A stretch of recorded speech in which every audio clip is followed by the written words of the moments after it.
Assalamu alaikum viewers. Welcome to Siyasat English News. I'm Eman Umar. Telangana State Home Minister Mohammad Mahmood Ali has said that the Muslim standard of living has improved after the formation of Telangana State. He said that during the past 7 years, several welfare schemes have been implemented for the minorities. While speaking at the TRS plenary session at HITEX, the Home Minister expressed these views.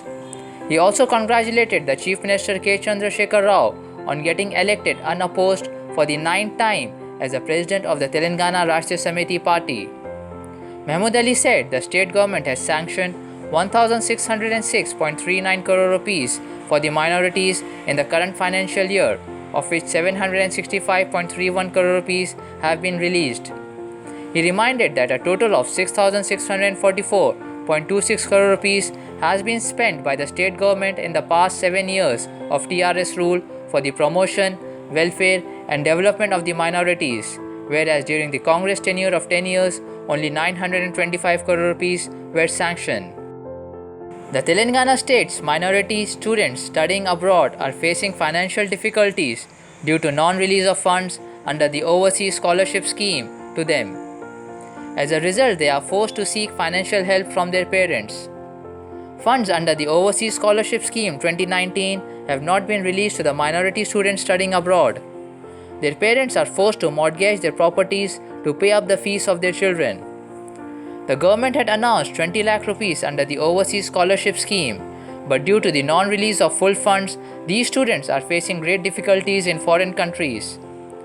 According to the Minority Welfare Department sources, the department officials have completed all the formalities and sent the details to the Treasury on 19th of October, but still the amounts were not transferred in the accounts of the students. A section of junior doctors at government-run Osmania General Hospital in Hyderabad on Tuesday attended their duties wearing helmets as a mark of protest after a doctor was injured when a ceiling fan fell on her.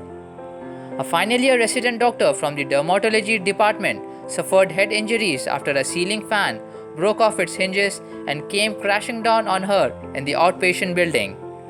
The incident occurred on Monday and the hospital source said the fan was 40 years old. Highlighting the dilapidated condition of the city's oldest hospital and its poor infrastructure, some junior doctors on Tuesday attended their duties wearing helmets. The junior doctors staged a silent protest demanding that authorities take immediate action to prevent recurrence of such incidents. They said despite repeated demands, no measures were taken to improve the infrastructure.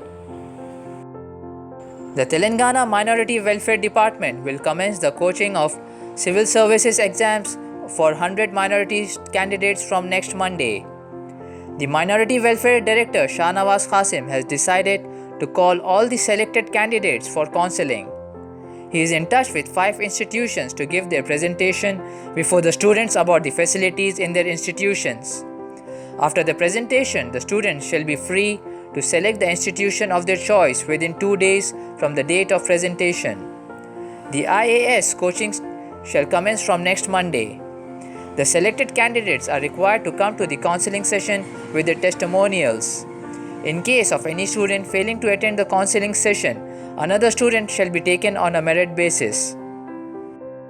The Supreme Court on Tuesday said it would like to pursue the closure report of the Special Investigation Team giving the clean chit to 64 persons, including Narendra Modi, who was the Gujarat Chief Minister during the 2002 riots in the state, and the justification given by the Magisterial Court while accepting it. A bench headed by Justice A.M. Kanvilkar commenced the hearing on the plea of Zakia Jafri, the wife of slain Congress leader Ehsan Jafri, challenging the SIT's clean chit with her lawyer Kapil Sibal submitting. He said that they are not concerned with high dignitaries and there is nothing political on the law and order and the rights of an individual. The senior lawyer said that he did not want conviction of the persons named in Jafri's complaint at the moment, and his case was that there was a larger conspiracy where there was bureaucratic inaction, police complicity, hate speeches, and unleashing of violence.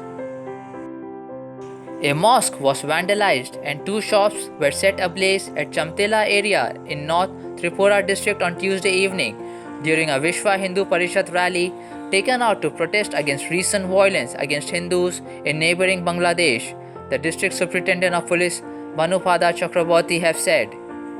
3 houses and a few shops, reportedly owned by members of the minority community, were also ransacked in nearby Rova Bazar. Vishwa Hindu Parishad activists took out a rally to protest against the recent violence in Bangladesh. A group of people threw stones and damaged a door of a mosque in Chamtila area during the rally. Security forces rushed to the spot and brought the situation under control. A complaint was lodged in this connection, another police official has said, while the opposition CPIM have condemned the incident.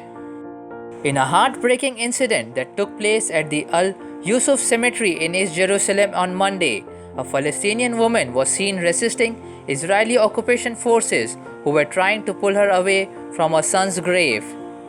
The woman, a 54-year-old Ala Nabata, reached the graveyard after she learned that Israeli forces are planning to raise the graves. When the forces tried to pull her away from her son's grave, she lay on the ground beside the grave. She was also heard saying, "Bury me here," to the occupation forces. Later speaking to the news agency, the woman said that her son has passed away 4 years ago, and since then she is living in fear as Israeli forces are threatening to bulldoze her son's grave. On Monday, when raising of the part of the cemetery, which is located near Masjid al-Aqsa, began for the construction of Jewish National Park, she reached the spot.